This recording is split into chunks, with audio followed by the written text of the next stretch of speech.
Hello subscribers! Hocus Pocus is a Halloween movie from 1993, which has now become an absolute classic. Fans have been dying for a sequel, but Disney has not yet given us one, and appears to have no plans on giving us one. The word is that instead, Disney will be producing a made-for-TV remake, which is something I don't think many fans are happy about. I'm certainly not happy about it myself. So you might ask, what would I like to see in another Hocus Pocus movie? Well, that's what I'm going to talk about today. If I were hired to work on the film, what would I do? I'm going to tell you my story, my pitch, and I hope you'll leave your comments below letting me know what you think. So here it is. First, I'll need to tell you the background story about what Allison, Max, and Dani have grown up to become 20-something years later. Max and Allison are happily married. Allison has secretly grown up to become a witch herself, but a good witch. Remember, there are such things as good witches. And remember, Allison was raised by a mother who ran a witch museum. Allison said she was really interested in witches, and we saw a lot of little hints that she knew tiny bits about spells. So I would say Allison grows up to become a good witch. Max I would have grow up to become a famous stage magician under the name The Great and Powerful Max, which is what he called himself when he fooled the Sanderson Sisters with what he called the burning rain of death. That scene itself is a good foreshadow that Max is good with tricking people. And remember the scene when he fooled the witches into thinking it was daylight savings time by using the car's headlights? And he also seemed interested in the idea of being an entertainer, as he spoke on the school's microphone as if he were a radio announcer, and he also played the drums. Plus which, Max showed that he has no stage fright. So Max makes a living by traveling all around performing magic. I'm going to use some footage from the 1953 Houdini movie to go along with this. And Allison travels along with Max and performs as the magician's lovely assistant. The twist is that, since Allison actually knows real witchcraft, when Max makes it look as if he's levitating Allison, Allison is actually using her real magic to levitate herself and just allows Max to take the credit. And I would add that Max and Allison have two kids, a 16-year-old boy and a 12-year-old girl. I'll say the boy's name is Bart and the girl's name is Tina. Allison has already begun to teach her daughter Tina a tiny bit about witchcraft. And what did Dani grow up to become?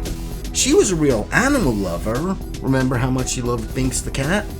So I would have her grow up to become a famous dog trainer living in New York City, and she stars in a reality TV show on the Animal Planet channel. The show would be kind of like The Dog Whisperer with Cesar Millan. Okay, so that's the background story of what these three characters have grown up to become, and now let me begin the actual plot for the movie. The movie opens on the afternoon of the present year's Halloween day, and Max and Allison are preparing to do a big Halloween magic show that night in the town of Sleepy Hollow, New York, famous for the Headless Horseman. Perhaps this magic show could be at the Tarrytown Music Hall or a fictional theater in town. I don't know. Anyway, since the town of Sleepy Hollow is only about a 30-minute drive north of New York City, Dani drives to see them while they're in the area. And after the stage is all set up, the five of them, Max, Allison, their two kids, and Dani, walk around Sleepy Hollow and do a little sightseeing. They go to the old Dutch burying grounds right by the church, and they meet the cemetery's caretaker, an old man who knows everything about the history of Sleepy Hollow and more.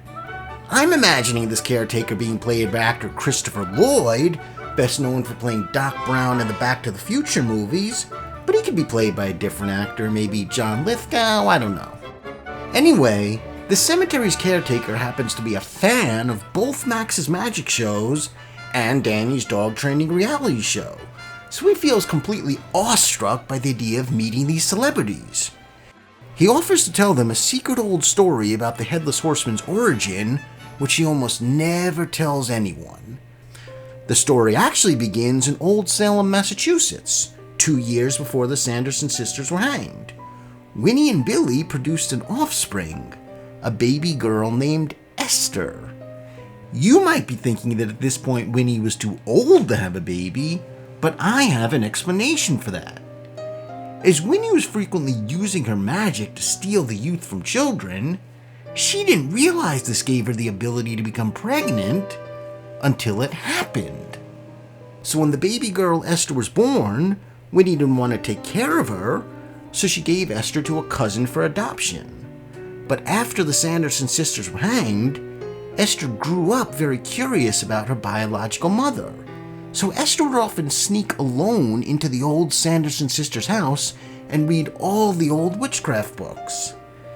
Esther eventually learned every bit as much about witchcraft as her legendary mother ever knew. When Esther was about 30 years old, which was around the year 1720, the locals of Salem discovered that Esther too was an evil witch and they wanted to hang her. So Esther got her broomstick and used all the might of her magic to fly as far as she could. She randomly ended up about 200 miles south and west of Salem in the quiet town of Sleepy Hollow. There, she settled in a small cottage in the woods and would continue to practice witchcraft. Over the years, she made friends with 3 local women and taught them all witchcraft, so they would become another group of witches led by Esther. And they too would occasionally use magic to steal the youth from children to avoid growing old. In the year 1777, Esther began a romantic relationship with a man, a Hessian soldier who had just arrived in the area. Their romance lasted for 13 months, but when they broke up, Esther put a curse on him that whenever he died, his body would somehow remain partially alive and live in pain forever. And when this soldier fought in the Revolutionary War, his head was shot off by a cannonball. But when his body was buried in the Sleepy Hollow Cemetery, the curse of Esther took effect. So this man would rise from the dead with no head and ride a horse, and he became known as the Headless Horseman. So the secret origin of the legendary Headless Horseman actually has direct connections to the Sanderson Sisters of Salem. After the cemetery caretakers finished telling the story to them, they walked back to the theater where Max and Allison would be performing. The son Bart jokingly says he thinks it'd be fun if they could go back in time and meet Esther and her 3 witch friends, and Allison, not realizing that her son is being partially serious, admits she does have a spell that could send them back in time, and it's a spell Tina would be capable of casting. Then while Max and Allison are on stage performing, with Dani sitting in the audience, the 2 kids, Tina and Bart, sneak their way to the cemetery. There, Bart somehow tricks Tina into setting the spell, sending them back to 1784, just after the war ended. Bart's idea is for the 2 of them to only stay a few minutes without their parents ever noticing they were gone, but things do not go as planned. After the magic performance is over, Max, Allison, and Dani look all around for their kids Bart and Tina but can't find them anywhere. Eventually, they figure out what the kids must have done. So Allison sets a spell which sends her, along with Max and Dani, back to 1784. When they arrive there, they see the Headless Horseman fading away, kind of like in the Back to the Future movies. They discover this is because Bart has interacted with Esther and her friends and infuriated them. So these evil witches have transferred the curse they once put on the soldier and given it to Bart instead. This means history will be changed so Bart will forever be the legendary ghost of Sleepy Hollow instead of the Headless Horseman. And the only way Max, Allison, and Dani can reverse the curse is by battling and defeating Esther and her 3 witch friends.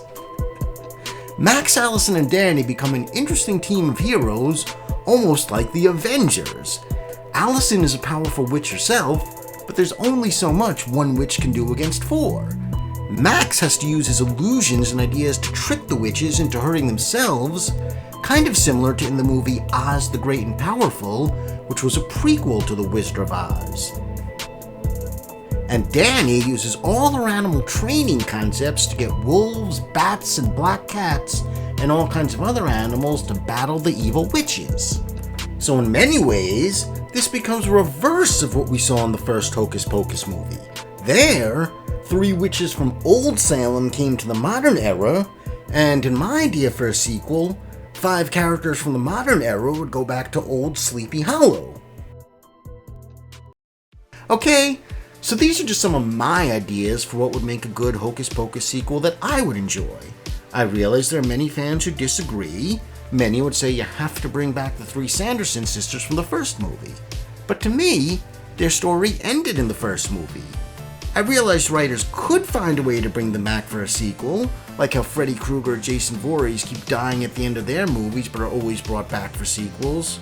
But that's just not what I would want for a Hocus Pocus sequel. I would want to see Max, Allison, and Dani have a new Halloween adventure in a different American town that holds a Halloween legend, with fiction written to give it some connections to the first movie. Now maybe you agree with my idea and maybe you don't. Maybe you agree with some parts and not others. But this is just part 1 to my video in which I go over my ideas for the story. I also have a part 2 in which I go over my ideas about cast, crew, and locations. So in addition to leaving your comments below and hitting subscribe, please be sure to watch part 2 of this video. Thank you.